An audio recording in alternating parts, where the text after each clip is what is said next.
हिंदी साहित्य में आज सुनिए वरिष्ठ कथाकार एवं साहित्यकार डॉक्टर कृष्णलता सिंह की लिखी हुई कहानी इस जमीन और उस जमीन के बीच अंतर। लखनऊ विश्वविद्यालय से उच्च शिक्षा प्राप्त तथा अध्यापन के क्षेत्र में सक्रिय रहीं डॉक्टर कृष्णलता सिंह उच्च सैन्य अधिकारी की पत्नी हैं। प्रस्तुत है कहानी मेरी जुबानी। मैं हूँ सीमा सिंह। आपको दुख के साथ सूचित किया जाता है कि दिल का दौरा पड़ने से आज सुबह 7 बजे डॉक्टर मनोरमा जी का निधन हो गया है। अंतिम संस्कार कल हमारे पैतृक गांव दीनापुर में संपन्न होगा। नवीन। इस वज्रघाती सूचना से मैं अंदर तक हिल गई। हे भगवान, ये क्या हो गया? हृदय के निकटवर्ती आत्मीय मित्र एक एक करके हाथ छुड़ाकर जा रहे हैं। पहले श्यामला स्टोव की भेंट चढ़ी, फिर शोभी रेल दुर्घटना का शिकार बनी, मीना को कैंसर ने निगल लिया, मनोदी ही आखिरी कड़ी थी, वो भी आज टूट गई। रेशम से भी मुलायम रिश्ता सदैव के लिए हाथ से फिसल गया। मैं तो अकेली रह गई। मेरा तो बचा कुचा जीवन ही बदरंग हो गया। हम विश्वविद्यालय में मिले। रिसर्च रूम ने हमें एक धागे में बांधा। फिर संयोग देखो, नौकरी भी एक ही शहर में मिली। अब जीवन संध्या में मित्र ही संजीवनी का अमृत पिला रहे थे। वैसे तो भरा पूरा परिवार है, सुख सुविधा के सभी साधन हैं, वक्त गुजारने के लिए टीवी, लैपटॉप और स्मार्टफोन हैं, लेकिन इनके सहारे दिन तो काटा जा सकता है, पर जीवन जिया नहीं जा सकता। जैसे बचपन का खिलंदड़पन सिर्फ भाई बहनों के साथ ही बांटा जा सकता है, वैसे ही स्कूल कॉलेज के मस्ती भरे और विश्वविद्यालय के महके बहके दिनों की दास्तान पर तो बस यारों दोस्तों का ही दखल होता है। वहाँ कोई और अपनी उपस्थिति दर्ज करा ही नहीं सकता। रिटायर्ड लाइफ में वही रंग भर सकते हैं, क्योंकि आज की इस भागती दौड़ती ज़िंदगी में किसके पास इतनी फुर्सत है जो आपके पास घंटों बैठे, बतियाए और आपकी ज़िंदगी के पन्ने दर पन्ने पलट कर पढ़े। रिटायरमेंट के बाद मनोरमा जी से कभी कभी मिलना सुखद एहसास होता था।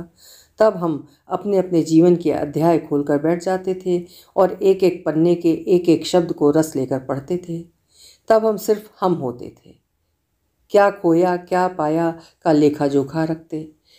कभी कह कहे लगाकर अल्हड़ जवानी को चुपके से बुला लेते, कभी पुरानी महफिलों के साए मंडरा कर बरस जाकर फिर कभी न लौटने वालों की याद में आंखें छलक जाती तो एक दूसरे के आंसू पोंछ लेते। लगभग हर दूसरे दिन फ़ोन पर लंबी लंबी बातें होती। खजुराहो, अजंता एलोरा टूर की तमाम कही अनकही बातें जिंदा होकर दिलों को गुदगुदाने लगती। आपस की नोक-झोंक एवं हंसी मजाक पर खूब ज़ोर ज़ोर से हंसते। फ़ोन के बाद भी घंटों हंसी घंटी की तरह कानों में गूंजती रहती। खुद के चेहरे पर जवानी का शहद खुल जाता। दुनियादारी भूल कर मस्ती के कुछ पल भी जी लेते, लेकिन उनके निधन की सूचना ने इन सब अध्यायों को कभी न खुलने के लिए बंद कर दिया। जीवन में पहली बार रिक्तता का आभास हुआ। खुद के खराब स्वास्थ्य एवं पूना में होने के कारण मनोरमा जी के अंतिम संस्कार में शामिल होने के लिए उनके गांव नहीं पहुंच पाई। 20 दिन बाद उनका परिवार दिल्ली लौटा तो अपनी शोक संवेदना प्रकट करने सीधे उनके घर पहुंची। शाम की गाड़ी से लौटने का इरादा था, लेकिन नवीन अड़ गया। बड़ी माँ होती तो क्या आप इतनी जल्दी चली जाती? रिजर्वेशन की मजबूरी को भी नहीं माना। तत्काल में दूसरा रिजर्वेशन हो जाएगा। उनके स्नेहासिक्त आग्रह के आगे झुकना ही पड़ा। रुक रही हूँ तो भाई नमन से भी मिल लेना चाहिए, नहीं तो मुफ्त में गलत फहमियों को हवा मिलेगी। मेरे आने की खबर तो उसे मिल ही जाएगी। हालांकि ताज़ा घटनाक्रमों ने मुझे बहुत आहत किया है। मेरे साथ सबके रिश्ते सामान्य हैं, लेकिन भाइयों के आपसी रिश्तों में स्वार्थ और शिकवा गिलों से आई शिकन ने दीवार का रूप ले लिया है, जिसे गिराना अब असंभव लग रहा है। हर भाई अपनी तरफ से अपने को जस्टिफाई करने पर तुला हुआ है। सब मुझे फैसला देने के लिए जज की कुर्सी पर बिठा देते हैं। मज़े की बात यह है कि कोई भी अपनी गलती और सच्चाई को जानना नहीं चाहता है। मेरा दम घुटने लगता है, इसलिए मैंने थोड़ी दूरी बना ली है। नमन को फ़ोन किया। वो थोड़ा अतिरिक्त प्यार दिखाते हुए बोला, कमाल है दिद्दा, आप 2 दिन से दिल्ली में हैं और खबर अब दे रही हैं। मैं मनोरमा जी के घर पर अपनी शोक संवेदना प्रकट करने आई हूँ। पता बोलो, अभी लेने आता हूँ। कल सुबह आना। पता व्हाट्सएप पर डाल देती हूँ। नमन दूसरे दिन सुबह सुबह ही आ पहुंचा। हम सब बालकनी में बैठे सुबह की चाय पी रहे थे। चाय का कप उसकी ओर बढ़ाते हुए हमने कहा, थोड़ा इंतज़ार करो, मैं तैयार हो जाती हूँ। तैयार क्या होना, कार में बैठ जाइए, घर ही तो जाना है। वाह, बिना नाश्ता किए आप लोग कैसे जा सकते हैं? सुषमा ने विरोध किया। अभी ट्रैफिक कम होगा, भीड़ भाड़ में गाड़ी चलाने में डर लगता है, आदत छूट चुकी है। ठीक है, फिर चलती हूँ। रास्ते भर नमन, राघव, सुशांत और अपनी कोठी के बारे में बातचीत करता रहा। दिद्दा, आप तो जानती हैं कि कोठी की ज़मीन मेरे दोस्त सुखविंदर की है। हाँ हाँ, वही जो तुम्हारे साथ छुट्टियां बिताने हमारे घर आया था, आपको याद है? कमबख्त, याद रखने की बीमारी ही तो मेरा पीछा नहीं छोड़ती। सुखी को अमेरिका जाने में मैंने थोड़ी आर्थिक मदद की थी, बाद में वो वहीं सेटल हो गया, अब मल्टी मिलनियर है। उसने इस फार्म हाउस की ज़मीन ज़बरदस्ती मेरे नाम रजिस्ट्री करा दी है। आधे में मैंने कोठी बना ली है, बाकी में नौकर चाकर साग सब्जियां उगा लेते हैं। गांव का मज़ा मिल जाता है। गांव का मोह है तुम्हें? क्यों नहीं? अच्छा, मैंने थोड़े व्यंग्य में कहा। उसने उस पर कोई ध्यान न देकर अपनी ही धुन में बोलता गया। दिद्दा, कई प्रॉपर्टी डीलर मेरे पीछे पड़े हैं कि बची हुई ज़मीन उन्हें बेच दूँ। वहाँ वो फ्लैट्स बनाकर मेरे मनपसंद फ्लोर पर एक फ्लैट मुझे देंगे। चाहूँ तो 3 करोड़ भी ले सकता हूँ। जब इतना सब कुछ मिल रहा है तो बेच क्यों नहीं देते? क्या बात करती हैं आप दिद्दा? यह ज़मीन सुखी के बाप दादाओं की है, उसके साथ उनके परिवार के सेंटिमेंट्स जुड़े हैं। इस ज़मीन को बेचकर उनके परिवार को हर्ट कैसे कर सकता हूँ? ये वाक्य मेरी छाती के आर पार हो गया। पूरी छाती जल उठी, जैसे गरम गरम लावा पी लिया हो। जोर से खांसी उठी। लो पानी पी लो, खांसी हो गई है। पानी की बोतल पकड़ाते हुए नमन बोला। नहीं, कुछ सोचते सोचते अपना ही सलाइवा गले में अटक गया। सोचने की आदत आपकी गई नहीं अभी। पुरानी आदतों से छुटकारा कहाँ मिलता है? दिद्दा, हमारे पेरेंट्स दूरदर्शी नहीं थे। तुम ऐसा क्यों सोचने पर विवश हुए? अगर वो अपने समय में कुछ जुगाड़ लगाकर शहर में एक मकान या प्लॉट ले लेते, वो आज करोड़ों का होता। वो दूरदर्शी थे, तभी सब कुछ छोड़कर हम सबकी पढ़ाई पर फोकस किया। दोनों पर फोकस करने के हालात तब नहीं थे। हालात से लड़कर भी कुछ सोचा जा सकता था। ऐसा है, मैं बोली। तब शहर में बाबूजी की करोड़ों की कोठी होती और तुम सब गांव में हल जोत रहे होते। दिद्दा, आपके साथ दिक्कत यह है कि आप कभी फैक्ट्स को लॉजिकली नहीं देख पाती। अरे देखने के लिए तुम जो हो, कहकर मैं हंसती। और क्या कहती? नमन की याददाश्त पर तो समय की गहरी धूल चढ़ गई है। उसे कुछ भी याद नहीं। नमन की इस बात ने मुझे ज़बरदस्ती अतीत के गलियारे में ढकेल दिया। दिसंबर की रात थी। बाबूजी ने रुपयों का बंडल माँ को सहेजते हुए कहा, कल कोठी की रजिस्ट्री होगी। हम कोठी खरीद कर कहीं कुछ गलत तो नहीं कर रहे हैं? ऐसा क्यों सोच रही हो? परसों जब मैं कोठी देखने गई थी, तब कोठी में रहने वाले तमाम गरीब गुनिया नौकर चाकर हाथ जोड़कर गिड़गिड़ाने लगे। बीबी जी, नवाब साहब के कारिंदे कल तक कोठी खाली करने का हुक्म दे गए हैं। हम बच्चों को लेकर कहाँ जाएं? हमें बेघर ना कीजिए। उनका रोना धोना देखकर दिल दहल गया। कहीं गरीबों की हाय हम पर ना पड़ जाए। हाय पड़ेगी तो नवाब साहब पर पड़ेगी, वे उन्हें बेघर करेंगे। हमारे कारण ना। अरे, हम नहीं खरीदेंगे तो राजा बलरामपुर 4 गुने दामों पर खरीदने को तैयार खड़े हैं। कुछ आपसी रंजिश की वजह से वो उन्हें देना नहीं चाहते हैं। नवाब साहब कोठी बेच क्यों रहे हैं? उनके परिवार के ज़्यादातर लोग पाकिस्तान चले गए हैं। उन पर भी दबाव है कि वो पाकिस्तान आ जाएं, इसलिए वो अपनी संपत्ति को बेच रहे हैं। हमें तो समझो दोस्ती का नजराना दे रहे हैं। चलो ठीक है, कोठी के देखभाल के लिए हम उन्हें ही रख लेंगे, बेघर नहीं करेंगे। माँ बाबू कोठी के सपने बुनने लगे। हम कोठी के आधे पोर्शन में रहेंगे, बाकी किराए पर उठा देंगे। मैं कल ही राम कुमार से बात करूँगी। यूनिवर्सिटी में पढ़ने वाले उनके कई साथियों को कमरे की तलाश रहती है। पीछे नौकर चाकर साग सब्जियां उगा लेंगे। मैं सोच रही हूँ एक गाय भी पाल लेंगे। माँ बाबू कोठी के साथ अपनी रोज़मर्रा की ज़रूरतों का तालमेल बिठा रहे थे। मैं सपनों के हिंडोलों में बैठी धूप बटोर रही थी। अब भैया को धूप दिखाने के लिए करीमुल्लापुर चचा की दुकान के सामने खटोला नहीं डालना पड़ेगा। चचा हमेशा भगाते रहते हैं, जैसे धूप सिर्फ उनकी हो। अब चाहे जितनी धूप हमसे ले लेना।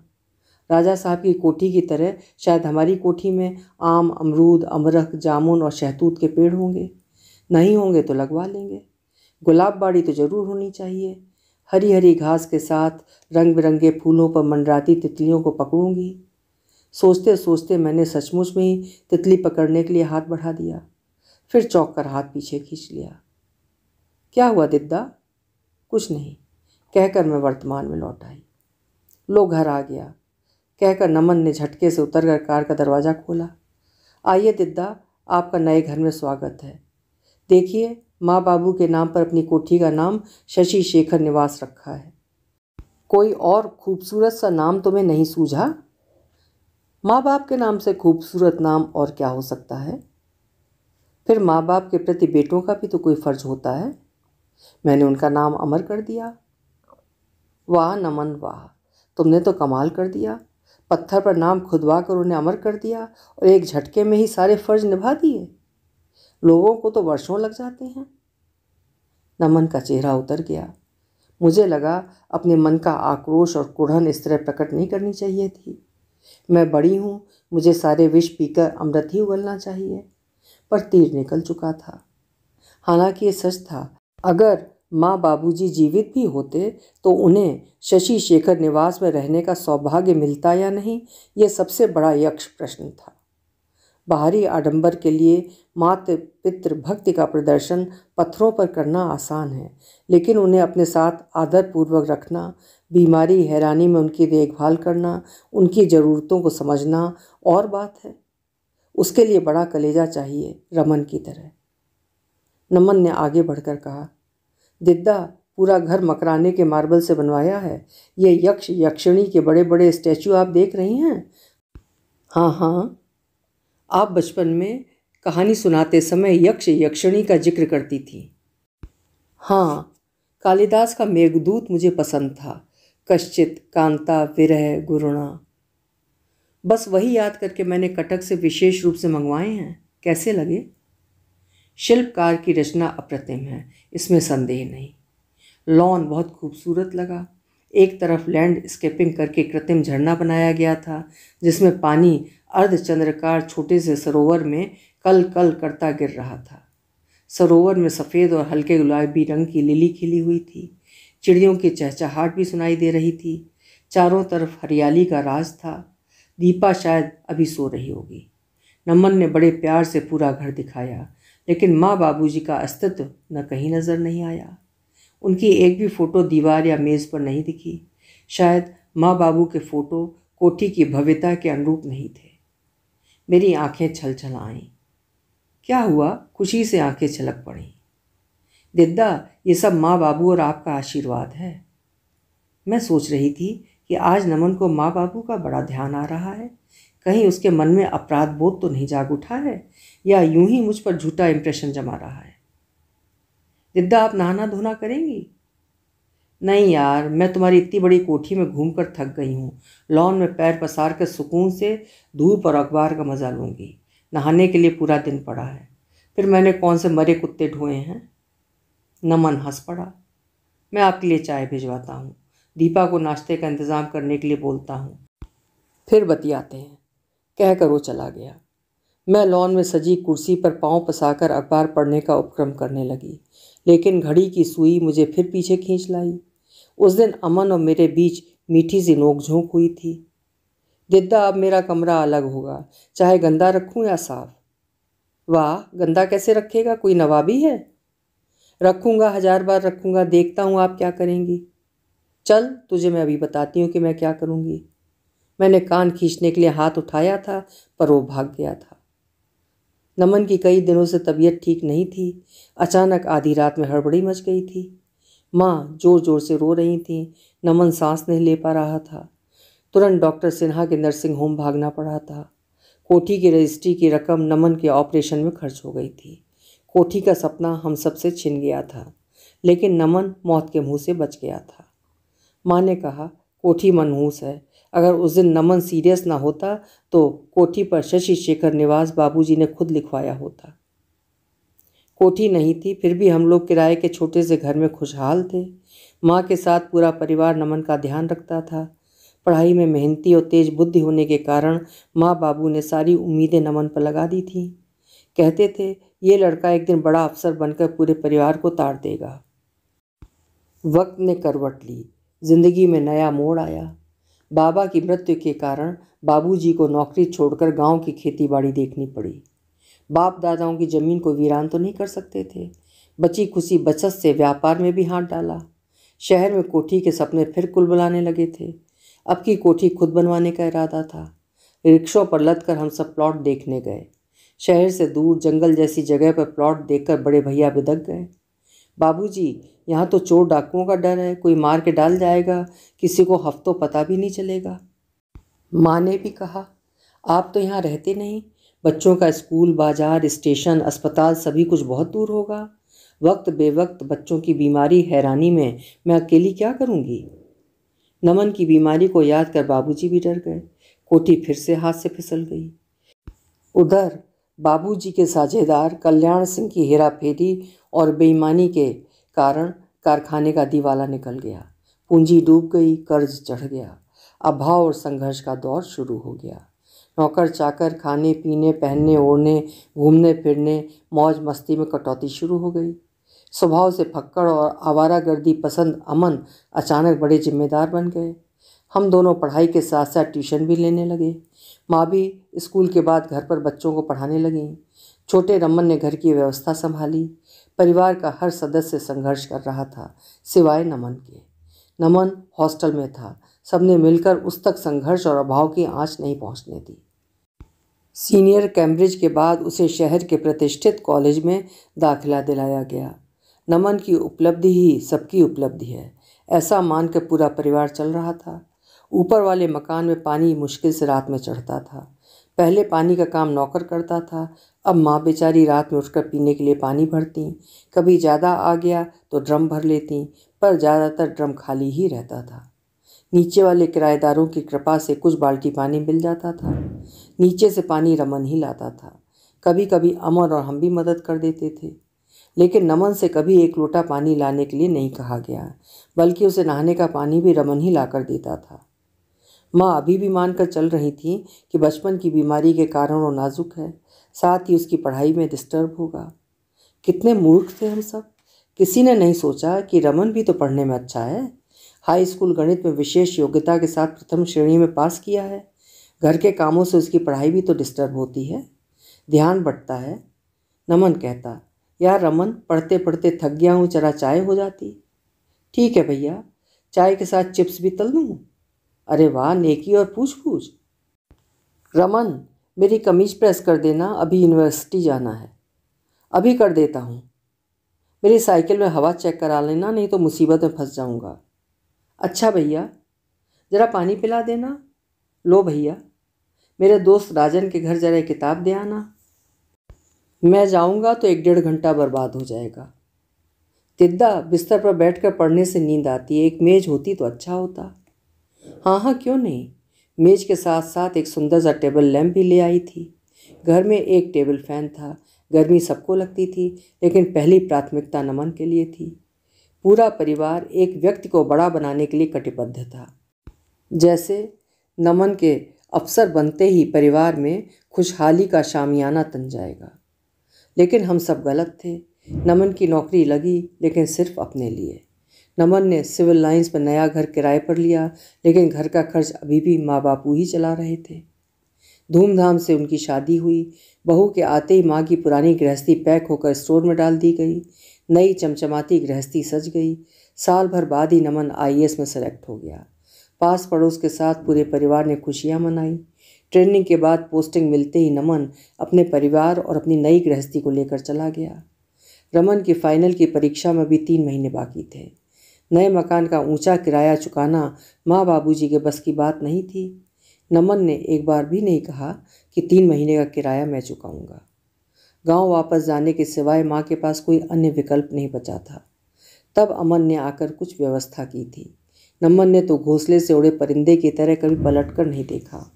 सुख सुविधा की चीज़ें तो नमन के साथ चली गईं। माँ के पास तो वही उनकी 40 साल पुरानी टूटी फूटी गृहस्थी थी। गैस और कुकर के इस्तेमाल के बाद अब चूल्हा फूंकना उन्हें कैसा लगता होगा।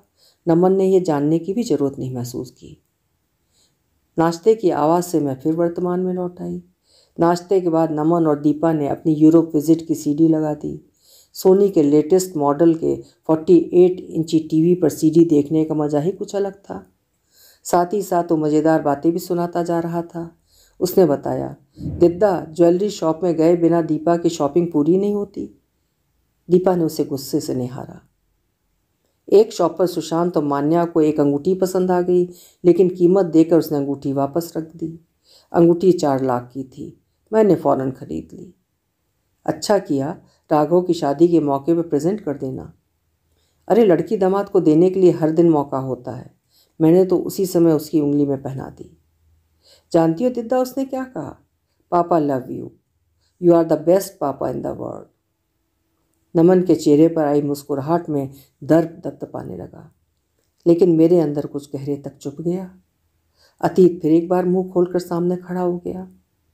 मेरी ननद रज्जो की शादी में कुछ रीति रिवाज निभाने के लिए माँ ने नमन से कहा था। तब बाबूजी की मृत्यु हो चुकी थी। नमन ने छूटते ही कहा, माँ आप हमारे कंधे पर बंदूक रखकर चलाना चाहती हैं। दिद्दा की ससुराल में तो हर साल कुछ ना कुछ होता ही रहेगा। कहाँ तक हम रीति रिवाज निभाते रहेंगे? लड़की की शादी कर दी, काफ़ी है। चुपचाप आराम से बैठो और हमें भी शांति से बैठने दो। माँ से ज़्यादा बाबूजी को नमन से उम्मीदें थीं, लेकिन वो भी टूट गई। बाबूजी बीमार पड़े। रमन ने उन्हें जिला अस्पताल में भर्ती कराया। डॉक्टरों ने कहा पथरी है, ऑपरेशन की सुविधा यहाँ नहीं है। नमन को बड़ी उम्मीद से बुलाया गया। इतने बड़े पद पर हैं, कुछ ना कुछ तो करेंगे। नमन आए जरूर, लेकिन उन्होंने कहा इस उम्र में ऑपरेशन का रिस्क लेना ठीक नहीं होगा। दवा दारू से जितना फ़ायदा होता है करो। माँ की इच्छा थी कि एक बार मेरठ या दिल्ली दिखा लिया जाए, लेकिन नमन टाल गए। अभी तो मैं जल्दी में आया था, जाकर फिर आता हूँ, तब दिखाता हूँ। उसके बाद तो बाबूजी के अंतिम संस्कार में ही पहुँचे। दिद्दा आप कहाँ गुम हो जाती हो? लगता है मनोरमा जी की मृत्यु से आपको काफ़ी सदमा लगा है। नहीं नहीं, ऐसी कोई बात नहीं है। अब बोलने के बजाय सुनना ज़्यादा अच्छा लगता है, मैंने कहा। अच्छा बताइए, माँ अगर जिंदा होती तो मेरी कोठी को देखकर कितना खुश होती? जरूर होती, अगर ये मौका तुम उन्हें देते। क्या मतलब? खुद चलकर तो आ नहीं सकती थी, घर का वीडियो जरूर दिखा सकते थे। नहीं नहीं, मैं वीडियो क्यों दिखाता, अपनी गाड़ी में उन्हें यहाँ लाता, व्हील चेयर पर बिठाकर घर का कोना कोना दिखलाता। माँ के लिए तो यह आकाश से तारे तोड़ लाने वाली बात होती। क्यों, क्या ये संभव नहीं था? संभव तो बहुत कुछ था, पर संभव हुआ नहीं। आधा वाक्य में अंदर ही पी गई। हाँ, कोठी बनवाने में थोड़ी देर हो गई। मैं अच्छी तरह समझ गई कि नमन मेरे मंतव्य को अच्छी तरह समझ गया है, पर उसने बात पलट दी है। मेरे कलेजे में फिर आग धधक उठी। मोटर गाड़ी तो उस समय भी तुम्हारे पास थी, जब सीढ़ियों से गिरने से माँ के कूल्हे की हड्डी टूट गई थी। चलती फिरती दौड़ती माँ एकदम बिस्तर पर असहाय सी पड़ गई थी। तुम चाहते तो माँ के कूल्हे का प्रत्यारोपण करा सकते थे। दिल्ली उन्हें एक बार अपनी गाड़ी से दिखा तो सकते ही थे लाकर, पर तुमने कहा था 2 लाख खर्च करने पर भी ठीक होने की कोई गारंटी नहीं है। फिर इस उम्र में ऑपरेशन से और भी दुर्गत हो सकती है, सोच लो। माँ बेटे का मन ताड़ चुकी थी। क्यों सब हैरान होते हो? थोड़े देर आराम करके चलने फिरने लायक हो जाऊंगी, अब मुझे कौन सा दौड़ना है। माँ ठीक कहती है। रमन, एक्सरे मेरी कार में रख देना, मैं जाकर डॉक्टरों से बात करता हूँ। उस दिन के बाद एक्सरे का पता नहीं चला कि वो देश विदेश के किस डॉक्टर के पास गया। माँ 6 साल तक बिस्तर पर पड़ी रही। खोटे सिक्के रमन ने जी जान से अपनी सामर्थ्य से उनकी सेवा की। उस समय तुम्हारी व्हील चेयर कहाँ गई थी? अगर होती तो तुम्हारी व्हील चेयर पर बैठकर माँ अपना आंगन तो देख लिया करती। तब कम से कम एक ही कमरे में बिस्तर पर लेटे लेटे टुकुर टुकुर छत निहारते हुए बेडसोर के साथ मरना तो न पड़ता। पुराने जख्मों के नश्तर चुभने लगे। पुरानी परछाइयों से पीछा छुड़ाने के लिए मैंने विषय बदला। माँ बाबूजी की बातें छोड़ो, ये बताओ राघव की शादी कब कर रहे हो? भतीजे की शादी की एक साड़ी तो बनती है। अरे दिद्दा, क्या बात करती हो? जितनी साड़ियों पर हाथ रख दोगी आपकी होंगी। चल झूठे, ऐसे वायदे तो तूने बहुत किए। अपने प्रमोशनों पर आज तक तो मिली नहीं मजले। इतने वर्षों बाद आपने मुझे मेरे बचपन के नाम से पुकारा। मैं तो तरस गया था ये नाम सुनने के लिए। आपके सारे कर्ज उतार दूंगा। मैं सोचने लगी, कहीं माँ बाबू की तरह मेरा कर्ज व्हाट्सएप या फेसबुक में ना उतार देना। बात हंसी मजाक के माहौल से बढ़ती हुई फिर न जाने क्यों मनोरमा जी पर आकर अटक गई।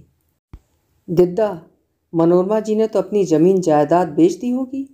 बाप दादाओं की ज़मीन कैसे बेच देती? उन्होंने पिछले साल ही अपने दोनों देवरों के नाम वसीयत कर दी थी। उसमें स्पष्ट शब्दों में लिखा कि इस ज़मीन से होने वाली आमदनी परिवार की लड़कियों की पढ़ाई और शादी में खर्च होगी, ज़मीन बेची नहीं जाएगी। देखिए दिद्दा, मनोरमा जी का अपना परिवार तो था नहीं, उन्हें तो दूसरों के लिए छोड़ना ही था, मजबूरी थी। मजबूरी नहीं, कर्तव्य बोध था। 50 बीघा जमीन कम नहीं होती। वो चाहती तो उसे बेचकर ऐशो आराम की ज़िंदगी बसर कर सकती थी, विदेशों की सैर कर सकती थी, अथवा सब कुछ अपने मायके वालों को दे सकती थी, जो ज़्यादातर स्त्रियां करती हैं। शादी के 2 साल बाद ही विधवा हो गई थी, लेकिन पति के परिवार के प्रति उनका समर्पण भाव एवं प्रतिबद्धता मिसाल है। उनका घर हमेशा धर्मशाला बना रहा। देवर ननंदों के बच्चे पढ़ने के लिए आते रहे। परिवार के पिछड़े और कमज़ोर लोगों को आगे बढ़ाया। कई बार सबकी जिम्मेदारियां निभाते निभाते दुखी भी हो जाती थी। सब समझाते थे, क्यों बेकार के पचड़ों में आप फंसी हैं? तब जानते हो उनका क्या उत्तर होता था? क्या तुम सब अपने बच्चों के पचड़ों से अपने को अलग कर सकते हो?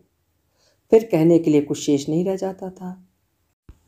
इतना लंबा भाषण देकर मैं नमन को बहुत कुछ सुनाना चाहती थी, क्योंकि रमन ने मुझे फ़ोन पर रोते हुए बताया था, दिद्दा, नमन ने गांव की ज़मीन आधे पौने भाव पर बेच दी है। बहाना बनाया कि बम्बई में राघव के लिए 2 करोड़ का फ्लैट ले रहे हैं, उसमें पैसे कम पड़ रहे हैं। सब जानते हैं कि उनके लिए लाख 10 लाख क्या महत्व रखता है। उन्हें तो हमारे मुंह से कौड़ छीनना था, सो छीन लिया। मैं तो सुनकर सन्न रह गई। बाप दादाओं की ज़मीन हमारी पहचान थी, उसे बेच दिया। अपनी जड़ से ही अपने को काट लिया। पीछे मुड़कर देखना नहीं चाहती थी, फिर भी लौटना पड़ रहा है। बाबूजी ने मेरे लिए एक आईपीएस लड़का देखा था। लड़के के रौबदार व्यक्तित्व से इतने प्रभावित हुए कि लड़के वालों के दहेज की मांग को पूरा करने के लिए 10 बीघा ज़मीन बेचने को तैयार हो गए थे। मैंने सारी लाज शर्म को त्याग कर कहा था, विवाह के लिए पुरखों की ज़मीन मत बेचना बाबू। ज़मीन के बदले आसमान से उतरे राजकुमार को भी नहीं वरूंगी, भले ही किसी क्लर्क को वरमाला पहना दूंगी। बाबूजी की आंखों से झरझर आंसू बहने लगे थे। इतने दिनों से लावा उबल रहा था। पूरी कहानी जानती थी, फिर भी मैंने नमन से पूछा, तुम गांव गए थे? हाँ, कुछ खास काम रहा होगा, वैसे तो तुम गांव जाते नहीं हो। एक रजिस्ट्री में साइन करना था। कुछ खरीदा? नहीं, अपने हिस्से की ज़मीन बेच दी। क्यों, तुम्हें पैसों की क्या ज़रूरत थी? अब आपसे क्या छिपाना, बाबूजी की मौत के बाद गांव की खेती का फ़ायदा बड़े भैया और अमन ही उठा रहे थे। किसी ने मुझे एक छटाक घर की दाल भी नहीं दी। सब जानते थे कि तुम्हें उसकी ज़रूरत नहीं थी। ज़रूरत थी या नहीं, ये अलग बात है। बाप दादाओं की ज़मीन पर मेरा भी हक बनता है। उफ रमन, तुम्हें हक की याद रही, कर्तव्य नहीं। गांव या परिवार के प्रति तुमने कौन सा कर्तव्य निभाया? तुम्हें बड़ा आदमी बनाने में सबने अपनी अपनी भूमिका अदा की। रमन ने तो कुछ ज़्यादा ही। माँ बाप भाई बहन किसकी झोली में तुमने सुख का टुकड़ा डाला है? शादी के बाद परिवार के किस सदस्य या बच्चे को तुमने छोटा मोटा ही सही उपहार दिया हो तो बताओ। तुम्हारे उपहार सूटकेसों में भरकर कहाँ जाते हैं, हमें सब मालूम है। मन के उबाल को नमन ने रोका। विदा संकोच में मैं कभी कुछ कह नहीं पाया। अपने पर पूर्ण नियंत्रण रखते हुए मैंने पूछा, दाम तो अच्छे मिल गए होंगे? कोई ढंग का ग्राहक नहीं मिल रहा था। लाला शिव प्रसाद के लड़के ने 6 लाख में खरीद ली। उफ, इतनी ज़मीन मात्र 6 लाख में? मैं जल्दी में था। तुम 6 लाख हमसे ले सकते थे, राघव लोन ले सकता था। बात रुपयों की नहीं थी, मैं इस बहाने ज़मीन से छुटकारा पाना चाहता था। मैं अच्छी तरह समझ गई हूँ कि तुम रमन से छुटकारा पाना चाहते थे। तुम्हारी ज़मीन का कुछ लाभ रमन को मिल रहा था, वो दीपा को खल रहा था। तुमने अपने अतीत को शून्य के हवाले कर दिया है। आज की सफलता से बौरा गए हो। मैं अपने पर अब और नियंत्रण नहीं रख सकी, कह ही दिया। अपने हिस्से की ज़मीन के साथ कुछ भी करने का अधिकार तुम्हारा था, पर मैं एक बात ज़रूर पूछना चाहूँगी, सच सच जवाब देना। पूछिए। तुम्हारी सोच के हिसाब से मनोरमा जी की ज़मीन के साथ उनकी मजबूरी थी, इसलिए उन्होंने नहीं बेची। सुखी की ज़मीन के साथ उसके बाप दादाओं के सेंटीमेंट्स जुड़े हैं, इसलिए तुम नहीं बेच रहे हो। लेकिन तुम्हारी ज़मीन के साथ क्या तुम्हारे पुरखों एवं माँ बाबू जी के कोई सेंटीमेंट्स नहीं जुड़े थे, जो तुमने आधे पौने दामों में लुटा दी? क्यों? इस ज़मीन और उस ज़मीन के बीच अंतर क्या था? क्या तुम अपनी नासमझ बहन को समझा सकते हो? मैं जानती हूँ कि इस बात का उत्तर नमन के पास नहीं है। अभी आप सुन रहे थे डॉक्टर कृष्णलता सिंह जी की लिखी हुई हृदय की संवेदनाओं को झकझोर देने वाली कहानी, इस ज़मीन और उस ज़मीन के बीच अंतर। उम्मीद है कहानी आपको पसंद आई होगी। पसंद आई हो तो लाइक ज़रूर करिएगा। कल फिर मिलेंगे। आपका समय शुभ हो।